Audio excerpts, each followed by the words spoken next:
ওসমান আপনাকে যুক্ত করা হয়েছে। ওসমান আপনি বলেন। ওসমান আপনার আনমিউট করে কথা বলতে হবে। আনমিউট করেন তারপর বলেন। হ্যাঁ। আসিফ ভাই ভালো আছেন? হ্যাঁ, ভালো আছি। আশা করি আপনি ভালো। বলেন। আচ্ছা, বেশ কয়েকটা প্রশ্ন ছিল, আমি লিখে রাখছিলাম। ওইগুলি তো বাসায়, এখন আমি যুক্ত হয়ে গেছি। শুধু খালি একটা প্রশ্ন করবো ভাই। হ্যাঁ, বলেন। আচ্ছা, আমার অফিসে আমার একজন কলিগ আছে, উনি আগে হিন্দু ধর্ম ছিল, আহ, এখন মুসলিম হয়ে গেছে। এখন আচ্ছা, উনি মানে আমরা তো অফিসে সবাই একসাথে কাজ করি, তো এখন তো রমজান মাস চলতেছে। উনি কিছু কিছু বিষয় নিয়ে এরকম বিব্রতিকর পরিস্থিতি তৈরি করে আর কি। যেমন নামাজের টাইমে আমরা নামাজে যাওয়া, আমি রোজা রাখি না কেন, মানে উনারে দেখলে মনে হয় উনি এই ধর্মের, আমি অন্য ধর্মের।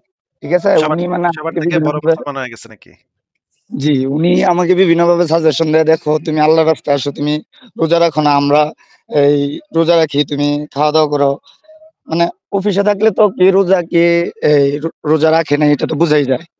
মানে উনি এরকম বিব্রতিকর পরিস্থিতি তৈরি করে, আসলে ওনাকে আমি কিভাবে কিছু বলবো আসলে বুঝতে পারতেছি না। যদি এটা তো ভাই আমি আপনি কিছু কিছু বলতে পারি বলতেন। না ভাই। এটা আপনি কিভাবে বলবেন এটা আপনি ঠিক করেন, আপনি বুঝেন। এটা তো আমি কিছু বলতে পারি না। কিন্তু যেটা আমরা জানি যে নতুন চুল গজাইলে একটু বেশি চুলকায় আরকি। আ একটু নতুন চুল গজাইছে, ওনাকে একটু চুলকাইতে দেন। আর যেটা করতে পারেন আপনি আ ওনার সাথে কথা বলতে পারেন যে আমি তো এত কিছু করি না। হ্যাঁ? এটা বুঝায় বলতে পারেন। ভাই বেশ কিন্তু কয়েকটা আপনি ভিডিও এক্সাক্টলি দেখেছি কি করবেন আপনার। এক্সাক্টলি কি করবেন এটা তো ভাই আমি বলতে পারি না। হ্যাঁ? আপনি তাকে আপনার জিজ্ঞেস কয়েকটা করতে ভিডিও পারেন। দেখাইছিলাম, ওনাকে দেখাইছি, পরে উনি বলতেছে এই নাস্তিকরা ভুয়া কথা বলে। আমাকে আপনি তো কোন কথাটা মানে ভুয়া কয়দিন কোন ধরে কথাটা এই ভুয়া কোন কথাটা ভুয়া সেটা কি বলেছে? ওই যে আপনি একটা ভিডিওতে বলছিলেন যে ওই যে নবী মোহাম্মদ আত্মহত্যা করতে গেছিল, তারপর আমি ওনাকে সরাসরি হাদিস থেকে বের করে দেখাইছি। উনি হুম। একজন শিক্ষিত মানুষ, শিক্ষিত পার্সন, তারপরও মানে বলতেছে যে এইটা এই ইহুদিরা এই মানে এই গুগলটারে অন্যরকম ভাবে ব্যবহার করতেছে, ওনারা আমাদের ধর্মটাকে বিভিন্ন ভাবে ইয়ে করতেছে। আমি বইয়ে যা লেখা আছে ঠিক এই গুগলে তাই এগুলা দেওয়া আছে। এগুলা ওই ইহুদিরা ঢুকাই দিছে নাকি? হ্যাঁ, ওনার বক্তব্য কিছুটা এরকমই। তাইলে তো ভাই এখন কি বলবো? কেউ যদি এই কথা বলে তাইলে কি বলার আছে ভাই? তাইলে তো কোরআনের ভিতরে ইহুদিরা ঢুকাই দিছে। তাইলে ওরা ইসলাম ইসলাম পালন করবে কেমনে? নামাজ রোজা এগুলাও তো সব ইহুদিরা ঢুকাই দিছে। নামাজ রোজা করবে কেমনে ভাই? হ্যাঁ? আপনি তাইলে বলেন যে না রোজা তো ইসলামে নাই। এগুলা ইহুদিরা ঢুকাই দিছে ভাই। হ্যাঁ? রোজা রাখা-টাখা, নামাজ পড়া এগুলো তো ইসলামে নাই। এগুলো তো ইহুদিরা ঢুকাই দিছে। এটা বইলা উনি আপনাকে যেটা বলবে আপনি তখন বলবেন যে এগুলা ইহুদিরা ঢুকাই দিছে ভাই। হ্যাঁ? এইগুলা কৌশলে ইহুদি চক্রান্তকারীরা নাস্তিকরা এগুলা কৌশলে ঢুকাই দিছে। যেন আমরা না খায়া থাইকা আমাগো কষ্ট হয় এজন্য ইহুদিরে ঢুকাই দিছে। মুসলমানকেও কষ্ট দেওয়ানোর লিগা। আল্লাহ কি মানুষেরে কষ্ট দিতে পারে? মুসলমানকেও কষ্ট দিতে পারে? না, দিতেই পারে না। এটা ইহুদিগো চক্রান্ত। এটা বইলা ওনাকে উনি যে আপনার সাথে যেই চাপাটা মারছে আপনি তার সাথে সেই চাপাটা মারেন, হ্যাঁ? ওসমান ভাই। জি ভাই। আচ্ছা ভাই, আরেকটা কথা বলি ভাই। আমার এই অফিসের বস আর কি, উনি একজন হিন্দু মানুষ। তো উনি আপনার বেশ কয়েকটা ভিডিও শুনছে, ওই যে আপনি বিবেকানন্দকে বলছিলেন যে উনি এক জায়গায় এক কথা বলছে, আরেক জায়গায় আরেক কথা বলছে। তো উনি আপনার সাথে একদিন কথা বলতে চাইছিল, যদি আপনি কিছু মনে না করেন তাহলে ওনাকে আমি একদিন আপনার সাথে কথা বলতে দিব আর কি। আচ্ছা ঠিক আছে। ওনাকে বইলেন আমার লাইভে যুক্ত হইতে বা আপনিও যুক্ত হয়েন। ঠিক আছে। ঠিক আছে ওসমান ভাই আর কি কিছু বলবেন আপনি? না ভাই, ধন্যবাদ আপনাকে যুক্ত করার জন্য। ঠিক আছে ভালো থাকেন তাহলে বিদায় জানাচ্ছি আপনাকে। শুভকামনা আপনার জন্য। পরের জনকে যুক্ত করি। আচ্ছা একই ব্যক্তি ২ জায়গা দিয়ে যুক্ত হয়ে আছে। আচ্ছা সত্যের সন্ধানে আপনাকে যুক্ত করা আছে বলেন। সত্যের সন্ধানে আপনাকে যুক্ত করা নমস্কার হয়েছে ভাইয়া। বলেন। হ্যাঁ, নমস্কার বলেন। নমস্কার ভাইয়া। হ্যাঁ, বলেন। আমার এখান থেকে কিছু দেখা যাচ্ছে না। আপনাকে ইয়া করে রাখছি এজন্য দেখা যাচ্ছে না। আপনাকে পর্দা দিয়ে রাখছি। ও ও আচ্ছা ঠিক আছে। আমার বেশ কিছু কনফিউশন ছিল। তো আমি নোট হ্যাঁ, করে বলেন। রাখছি। হ্যাঁ, বলেন। তো আমি একজন হিন্দু ধর্মাবলম্বী। তবু মানে বর্তমান যে পরিস্থিতিতে খুবই খারাপ অবস্থায় আছি। একটা আতঙ্ক সবসময় কাজ করে ভিতরে। তো ওখান থেকে অনেকগুলো প্রশ্ন আপনার লিখে রাখছিলাম, আমি নোটটা খুঁজতেছি।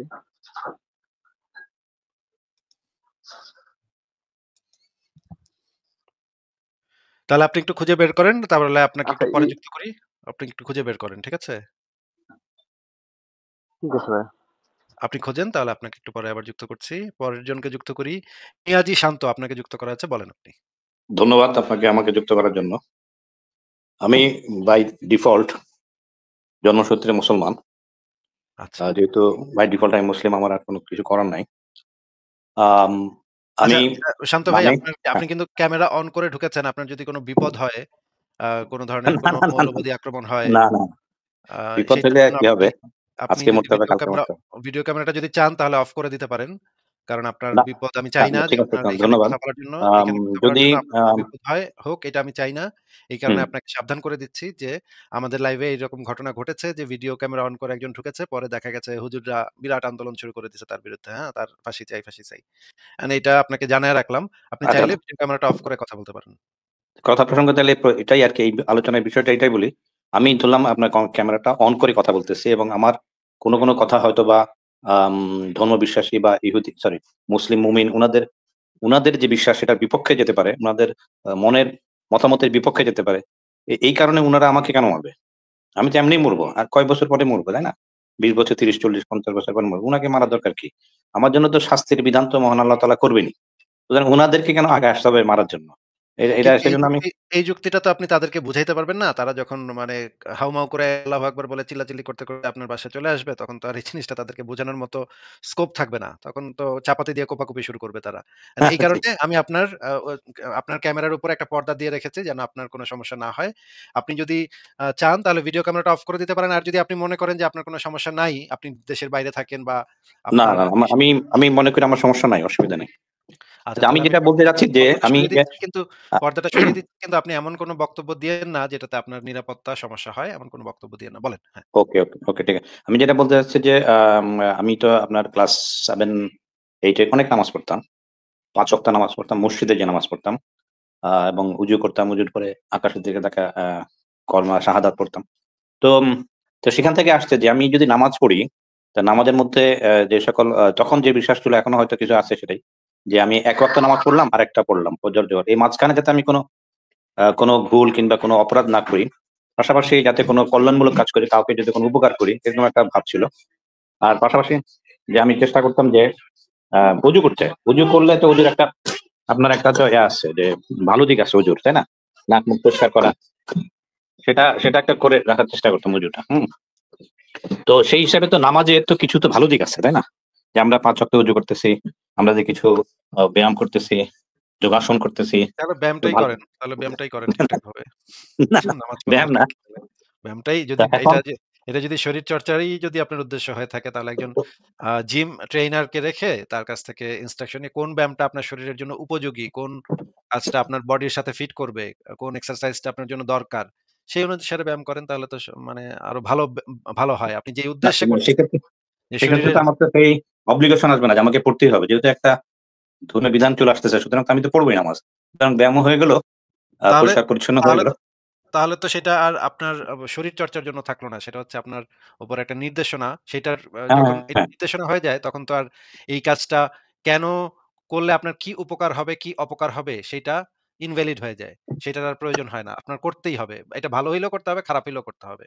তখন তো আর যুক্তিকে আপনি ব্যবহার করতে পারবেন না। আপনি যদি অন্ধবিশ্বাসে সাবস্ক্রাইব করেন যে আপনার এই জিনিসটা করতেই হবে, এটা করতে আপনি বাধ্য, তাহলে তো আপনি অন্ধবিশ্বাসে সাবস্ক্রাইব করে ফেলেই তো যুক্তিটা সেখানে আপনি ছেড়ে দিচ্ছেন। যুক্তিটা সেখানে আর কাজে লাগানোর কোনো স্কোপ নাই।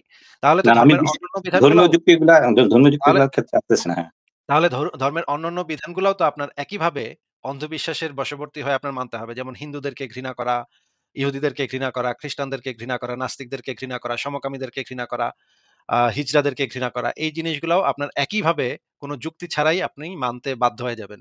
যদি আপনি সেই অন্ধবিশ্বাসই সাবস্ক্রাইব করে ফেলেন, তখন তো আর এটা কেন ভালো, কেন মন্দ, সেই প্রশ্নটাই ইনভ্যালিড হয়ে যায়। আপনি কি আমার কথা বুঝতে পারছেন? ইসলামে তো আছে এটা যে হ্যাঁ হিন্দুদেরকে হ্যাঁ, ঘৃণা বুঝতে করতে পারছি। হবে। যারা মূর্তি পূজা করে তারা হচ্ছে সবচাইতে ভয়ংকর অপরাধী। আল্লাহর চোখে শিরককারী হচ্ছে সবচাইতে জঘন্যতম অপরাধী। তাদেরকে আপনি মন উম, প্রাণ থেকে না, ঘৃণা করতে হবে আপনার। সেটা তো আপনার সঠিক না, কারণ যে মূর্তি পূজা করে সে কিন্তু ওই মূর্তির উপরে কিন্তু উনার যে বিশ্বাসী যে দেবতা তাকে সে ধারণ করে। এই মূর্তি কিন্তু সেই মূর্তি না, উনার অন্তরে আরেকজন আছে, কিন্তু মূর্তিটাকে সে ধারণ করতেছে তার যাতে চিন্তা চেতনা একটা জায়গায় আবদ্ধ হয়। এই কারণে মূর্তিটাকে সামনে রেখে না, না, এগুলো অন্য বলে আরেক এগুলো শক্তি। এগুলো বলে আপনি মানে ইসলামের এই বিধানটাকে আপনি ইগনোর করতে পারবেন না। কারণ সেই সময় পৌত্তলিক যারা ছিল, আ কুরাইশ পৌত্তলিক যারা ছিল তারাও তো ওই একই আপনার ওই একই কথা অনুসারে মনটাকে একাগ্র করার জন্য ওই মূর্তির সামনে দাঁড়ায় করত। সেই হুম, মূর্তিগুলাকে হুম। তো নবী মোহাম্মদ ভেঙে দিছে। কাবা শরীফে ঢুকে ৩৬০ টা মূর্তি যে ছিল সেগুলাকে তো একটা, একটা করে ভেঙে দিছে। এবং মূর্তি পূজাকে নিষিদ্ধ ঘোষণা করছে এবং যারা মূর্তি পূজা করে তাদেরকে মুশরিক বলা হয় ইসলামের দৃষ্টিতে এবং তাদেরকে হত্যা করতে বলা হয়েছে। সূরা তওবার ৫ নম্বর আয়াতে তাদেরকে বলা হয়েছে তাদেরকে যেখানেই পাওয়া যাবে হত্যা করতে হবে। তাদের জন্য ওঁত পেতে বসে থাকতে হবে। তাদেরকে যেখানেই পাওয়া যাবে হত্যা করতে হবে। যতক্ষণ না তারা ইসলাম কবুল করবে ততক্ষণ পর্যন্ত তাদেরকে হত্যা করতে হবে। কিতাল করতে হবে তাদের বিরুদ্ধে। আপনি যদি চান তাহলে আমি কোরআনের আয়াত, হাদিস এই জিনিসগুলা বের করে আপনাকে দেখাতে পারি। কিন্তু ইসলামের বিধান এটাই যে মুশরিকদেরকে আপনি অন্তর থেকে ঘৃণা করবেন। যদি আপনার সামর্থ্য হয়, জিহাদ করার সামর্থ্য হয় তখন তাদেরকে কতল করবেন। কতল করে তাদেরকে মেরে আপনি তাদেরকে হয় ইসলাম কবুলে বাধ্য করবেন অথবা তাদেরকে মেরে ফেলবেন। আর তাদের মা-বেটিকে আপনি গনিমতের মাল হিসেবে গ্রহণ করবেন। এটাই ইসলামের বিধান। এটা এই বিষয়ে অনেক রেফারেন্স আছে। আপনি চাইলে আমি রেফারেন্স গুলো না, বের আমি করতে আমি সেগুলো মানছি। আরেকটা জিনিস হচ্ছে যে আমাদের ইসলামের মানে আমি তো যেহেতু বললাম বাই ডিফল্ট মুসলিম, আমাদের এখানে যে পবিত্র গ্রন্থ আছে যে কোরআন শরীফ। এই কোরআন শরীফ কি আল্লাহ তাআলা বলছে কোথাও যে এটা উনার বাণী? এটা তো আসলে উনার বাণী না, এটা তো আমরা কিছুক্ষণ পরই বুঝতে পারবো। কিছু কথা আছে ওটা উনার বাণী, কিছু আ ডায়ালগ মানে আয়াত আছে সেটা হচ্ছে যে জিবরাইলের বাণীর মতো মনে হয়। কিছু আয়াত আছে যেগুলাকে মনে হয় হযরত মুহাম্মদ সাঃ এর বাণী। তো উনি কি কোথাও কোরআন শরীফে কোথাও আছে যে এটা আল্লাহর বাণী? উনি তো বলছে আমি নাজিল করছি। নাজিল শব্দের অর্থ তো বোঝা যায় না যে এটা আল্লাহর বাণী, তাই না? হ্যাঁ, এবং আপনি এই কি কোরআনে একটা আয়াতে বলা আছে যে এইটা কোনো আ আ এটা নবীর বাণী না। এটা হচ্ছে গিয়ে তার কাছে নাজিল হয়েছে এবং আরেকটা কথা আছে যে এই সেই কেতাব যাহাতে কোনো সন্দেহ নাই। হ্যাঁ? হ্যাঁ, এটা ১ম দিকে এই আছে। হচ্ছে হ্যাঁ। সেই গ্রন্থ যেই গ্রন্থে কোনো সন্দেহ নাই। মানে এটা সন্দেহের ঊর্ধ্বে। তো এটা তো একটা খুবই মানে হাস্যকর যুক্তি হয়ে গেল যে এই বইতেই লেখা আছে, এই বইতে কোনো সন্দেহ নাই। এই কারণে মুসলমানরা এটাকে মনে করে আল্লাহর কিতাব। এটা তো খুবই হাস্যকর যুক্তি হয়ে গেল। যাই হোক আপনি না কিন্তু বলেন যে আপনি কি ইসলাম ধর্মে বিশ্বাস করেন? আমি ইসলাম ধর্মের কিছু যেগুলো ভালো, সেগুলো আমি বিশ্বাস বলতে বোঝাচ্ছে যে সেগুলো আমি প্র্যাকটিস করি। আর যেগুলো ভালো না, যেমন অন্যকে ঘৃণা করতে হবে, অন্যের মতের প্রতি অশ্রদ্ধা করতে হবে, অন্যের মত প্রকাশ করতে দিব না, সেটার ব্যাপারে আমার কোনো কিছু মানে আমি সেটা নেই না, সেটা বাদ। যেমন আমি মনে করি যে খুবই ভালো, রোজা, ভালো ব্যাপার। এটা রোজাটা হচ্ছে গিয়ে ভালো দিক। যদি আমি মাঝে এই যে আমি যেমন একটা এখন কিন্তু রোজার ভিতরে আমি কিন্তু চা খাই, পানি খাই। কিন্তু আমি না খায়া থাকি। মানে খুব কম খাই। ওকে? এইভাবে আমি পালন করি। আমি পানি খাইতে অসুবিধা কি? আমি পানি না খেলে তো আমার কিডনি ড্যামেজ হয়ে যাবে। দরকার কি আমার মানে ওইভাবে রাখার? কিন্তু আমি আসলে পবিত্র যে কি জানি আছে না? ঈদুল আধা ওইটাকে আমি কাছে মানে হাস্যকর এবং অযৌক্তিক মনে হয়। একই দিনে লক্ষ পশুকে মেরে ফেলবে। আর একজন মহামানব উনি স্বপ্নে দেখছেন। স্বপ্নে দেখা দরকার কি? উনাকে কেন ডাইরেক্টলি বা জিব্রাইলের মাধ্যমে মহান আল্লাহ পাক উনাকে কেন নির্দেশ দিল না? স্বপ্নের মধ্যে স্বপ্নে তো অনেক কিছু দেখি। কালকে আমি স্বপ্নে দেখছি যে একজন লোক ২ টা পা অচল হয়ে গেছে। এখন আমি কি তার গিয়ে কি এমন কিছু করব তার পা ২ টা অচল হয়ে যাক? তা তো না। স্বপ্নে দেখার মাধ্যমে চলে আসছে আর আমরাও লক্ষ কোটি লোক সেটা পালন করতেছি। এর থেকে যে কবে আমাদের মুক্তি হবে, মানুষের এবং কিভাবে তাকে বলতেছে। এখন যদি একটা লোককে পাওয়া যায় যে স্বপ্নে দেখে তার বাচ্চাকে জবাই দেওয়ার জন্য সকালে মানে ও রেডি হ্যাঁ, হইছে, বাচ্চাকে তাহলে জবাই তো দেওয়ার জন্য নিয়ে গেছিল। হ্যাঁ, হ্যাঁ। তাকে তাকে তো এখন মেন্টাল হসপিটালে দিতে হবে, তাই না? তাকে তো আর উপায় নেই। এই পাগলকে তো এখন মানসিক হাসপাতালে দেওয়া লাগবে নাকি? হ্যাঁ, তাকে মানুষের আকারে যেতে হবে। এখন কে উনার সাথে ছিল আর কে যে দেখলো যে ইব্রাহিম আলাইহিস সালাম উনি কবর মানে জবাই করছেন বা করেন নাই। হয়তোবা উনি কিছুই করেন নাই। সাথে পাশে আরেকটা দুম্বা নিয়ে গেছিল। বাসায় এসে বলছে যে আসলে ওকে জবাই করতে গেছি পরে দুম্বা হয়ে গেছে। এরকম কোনো কিছু হতে পারে। কারণ আমি বা অন্য কেউ যদি প্র্যাকটিস করে যে আমি একজন পাগড়িধারী মুমিন, আমি স্বপ্নে দেখে ফেলতে পারে স্বপ্ন। বারবার যদি একই কথা চিন্তা করে তাহলে কিন্তু উনি স্বপ্ন দেখতে পারে। স্বপ্ন দেখে উনার ছেলেকে যদি নিয়ে যায় এবং উনার ছেলে কিন্তু মারা যাবে মানে খুন হয়ে যাবে। তো এই সমস্ত গুলা কেন মানুষে গ্রহণ করে? আর সবচেয়ে যেটা বললেন যে হিন্দুদেরকে ঘৃণা করতে হবে, হিন্দুদের সাথে কোনো সম্পর্কই রাখা যাবে না। আমরা সেভাবে চলি অথচ দেখা যাচ্ছে যে আমাদের এই বাংলাদেশেরই যিনি একজন ১০০ জন না ১০ জন কতজন মুসলিম নেতার মধ্যে একজন হইছেন। উনি চলে গেছেন আরেক ধর্মে চীন দেশে। উনি গে উনি গেলে আরাম, অন্যরা গেলে হারাম। মানে এইখানে মানে বৈপরীত্য দেখা যায় এই হুজুরদের মধ্যে। হুজুররা মোল্লা যারা বলা হয়, উনারা এখন চুপচাপ থাকবে। আর যখন দেখা যাচ্ছে তার রাজনৈতিক শক্তির বিপক্ষ লোক এই ধরনের কাজ করবে তখন তারা কোরআনের আয়াতগুলা নিয়ে আসবে। এগুলা আমার দৃষ্টিতে খারাপ আরকি দেখা যায়। আমি আসলে আ ভালো জিনিসগুলো নিতে চাই। আমার মনে হয় যে প্রত্যেকটা জিনিসের ক্ষেত্রে not in religious, not in ধর্ম। প্রত্যেকটা কাজের মধ্যে একটা ভালো দিক থাকে আর একটা খারাপ দিক থাকে। হয়তো কম বেশি হইতে পারে। কোন কাজে বেশি খারাপ, কোন কাজে কম ভালো। যদি আমি চেষ্টা করি ভালো দিকটা আমি ওইখান থেকে নিতে পারি। যেমন জাকাত দেওয়াটা। এখন জাকাত যেভাবে দিচ্ছে সেটা নিয়ে বিতর্ক হইতে পারে। কিন্তু জাকাত যদি কেউ দেয় মানে কিছু একটা পার্সেন্টেজ, ভাই এটা তো খারাপ না। এই ভালো জিনিসটা তো আপনি অন্য ধর্ম থেকেও নিতে পারেন নাকি? হুম, অন্য অন্য ধর্ম ধর্মে নিতে পারে। মনে করেন হিন্দু ধর্মে বা ইহুদি ধর্মে একটা ভালো জিনিস আছে সেটাও তো আপনি নিতে পারেন। নিতে তো কোনো সমস্যা দেখতে পাচ্ছি না নাকি? না কোনো সমস্যা নাই। ইহুদি ধর্মটা সম্পর্কে আমি জানার চেষ্টা করছি এবং অবাক হয়ে যাচ্ছি যে ইহুদি ধর্মটা হচ্ছে যে আমাদের মানে ইসলাম ধর্ম অনেক কাছাকাছি বরং বেটার। ইসলাম ধর্ম হচ্ছে বেটার। এবং তারাও কিন্তু অনেক বেশি ধার্মিক। এবং তারা শনিবার দিন বোধহয় বা অনেক দীর্ঘ সময় না খেয়ে থাকে। এবং ওরাও নিজেরা ওদের যে ধর্মগ্রন্থ আছে তারা একসাথে বসে পড়াশোনা করে। মানে ওইটার পরে একজন শুনে। এটা আমাদের দেশের মুসলমানরা প্র্যাকটিস করে। আচ্ছা মিয়াজি ভাই আপনাকে আমি একটা নিউজ লিংক দেখাচ্ছি। আপনি একটু স্ক্রিনে দেখেন। নিউজ লিংকটা কি আপনি হ্যাঁ, একটু হ্যাঁ, এরকম ঘটনা ঘটতে পারে তো। ঘটেই তো গেছে। এই ধরনের ঘটনা কিন্তু অসংখ্য ঘটেছে। আমেরিকাতে ঘটেছে, রাশিয়াতে ঘটেছে, বাংলাদেশেও ঘটেছে, ময়মনসিংহে এই ধরনের ঘটনা ঘটেছে। এটা তো খুবই আচ্ছা, বিপজ্জনক যে আরেকটা জিনিস আপনাকে যদি আমি জিজ্ঞেস করি, সেটা আজকে আমি শেয়ার করছি কয়েক জায়গায়, আল্লাহ জানে কি হবে।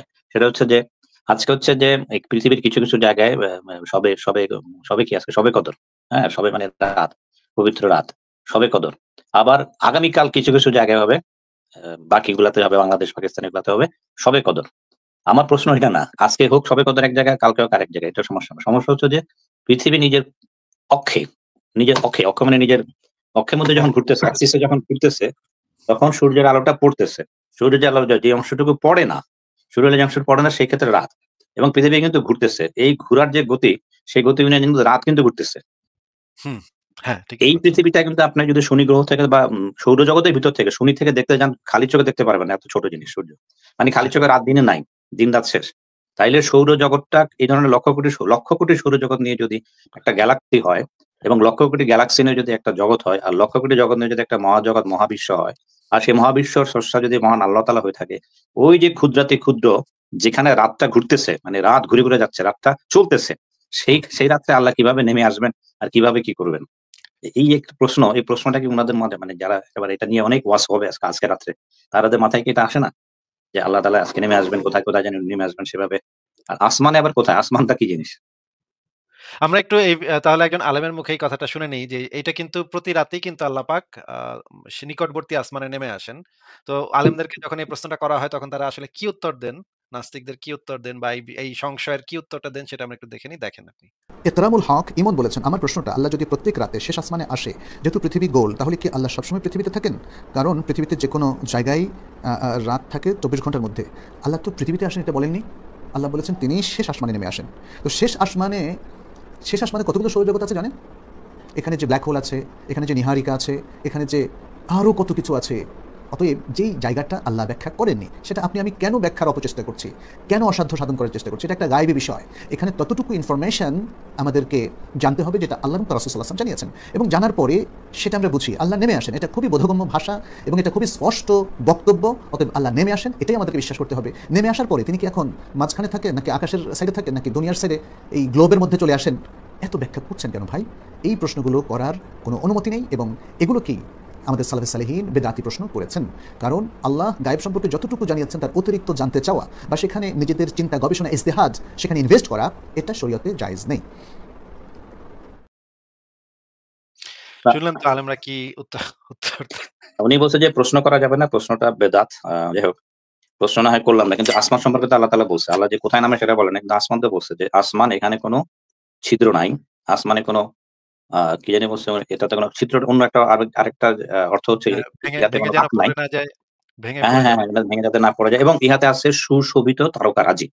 হ্যাঁ, অনেকটা যদি আমি আমার বাসায় যদি ছাদের মধ্যে কিছু স্টার যদি ফিট করি, ওই যে ইলুমিনেটিং যেটা রাতের বেলা জ্বলে ওঠে, এই ধরনের কিছু যদি দেই, তাহলে যে অবস্থা হবে ছাদটা কিন্তু ওইটাই বোঝা যায়। যেরকম যেভাবে বোঝা গেছে। তো একটা তো আছে তাহলে আসমান। তাই ওই আসমানটা কিন্তু বোঝা যায় যে ওই যে আপনার যে বললেন যে পিলার আছে, যেই পিলারটা দেখা যায় না।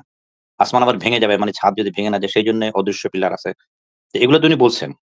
আল্লাহ বলেন নাই ঠিক আছে কোথায় নামবেন, কিন্তু আসমান সম্পর্কে একটা ধারণা দিছে। তো উনি তো এটাকে এভয়েড করছে। উনাকে এটাকে বলে না যে এড়িয়ে গেছে প্রশ্নটা। এড়িয়ে দিছে এবং শেষে যে উনি কনক্লুশন করছে যে এই ধরনের প্রশ্ন করা যাবে না। এটা জায়েজ না, বেজায়েজ। হ্যাঁ, বিদাত। ঠিক আছে, কিন্তু মিয়াজি শান্ত ভাই আপনার সাথে কথা বলে ভালো লাগছে। আমরা ওকে, তাহলে দেখি কোন মুমিন ভাইকে আমরা পাই কিনা। মুমিন ভাইরা এখানে যুক্ত হয়। তাদের সাথে আমরা একটু কথাবার্তা বলি। আপনার সাথে কথা বলে খুবই ভালো লাগলো। আপনি যদি আবারও পরবর্তীতে যুক্ত হতে চান তাহলে যুক্ত হয়েন। আজকের মতো ওকে, তাহলে আপনাকে বিদায় জানাই। ওকে, থ্যাংক ইউ। ধন্যবাদ। ঠিক আছে, ভালো থাকেন। তাহলে বিদায় জানাচ্ছি। পরের জনের কাছে